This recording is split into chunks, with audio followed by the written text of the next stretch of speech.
I have a chapter in the book called, Where Did All the Fathers Go? And then I changed it at the end to Where Did All the Parents Go? Let's stay with the fathers for a minute. 65% of black households have no father in them at all. No adult male of any kind. 35% of white households, and the white one is rising very fast. That's roughly 50% then with no fathers in them. How could that happen? We know that people say, well, Moynihan put out this thing in 1965 that said the black family is being destroyed by the absence of the father, and everyone said, you are a criminal, and so on and so on. They all attack him violently, and everyone connected to him. And then they made the AFDC so there's only given a lot of money if the father wasn't there. So there was a lot of collusion in getting rid of the father. And I don't think it was a conspiracy. I don't think the people who made the FDC intended to destroy the father. The idea was that the father isn't important.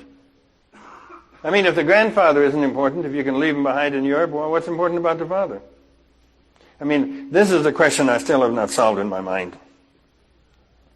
But more and more, there's a feeling of the father in the last 30 years not being significant. So almost always the 90% to 95% of the custody goes to the mother, and sometimes she's the proper one, sometimes not. But the thing is that the mother is important and significant and the father is not. That's a very serious thing. The loss of the father has caused a fantastic outflowing of events, including the gangs. When you're looking at gangs, whether they're white gangs or black gangs or Hispanic gangs, you're looking at boys who don't have any father. The police chief in Detroit said, the young men that I arrest not only don't have a responsible male in the house, they have never met one. Think about that for a while. I don't know how to say this, but one way to say it is that the family is an ecology. The family is like, as Gary Snyder would say, there is such a thing as a full-growth forest, and it takes a long time to keep that going. What we have instead of taking care of the forest, we have slash and burn education. We bring the kids up, we teach them a little bit, just enough to get a job, and then we slash, burn them, throw them away, and get a new generation coming. That's called slash and burn culture. Of course, that's the way they do farm in a lot of places in South America. And what happens is the forest is destroyed then. So we're talking about how the forest is destroyed.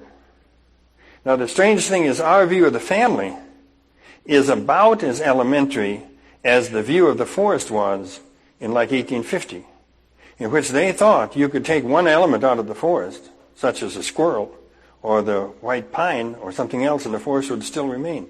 Sorry, it doesn't. All of these elements are incredibly elaborately connected. The insects are all doing something, and the squirrels are doing this, and you can't just pull one part of it out. So to imagine that you could pull out the father and then expect the family to continue, that was a bad mistake. And it shows like elementary absence of knowledge of human ecology. Am I saying anything to you? And we just want to say we're not blaming anybody for this. Just as you can't blame the people that started to destroy the forest, right? They didn't know any better. Apparently. And we all have anger against our fathers anyway, don't we? Whoa. So, you don't attack him or anything. That's so vulgar. You just get rid of him.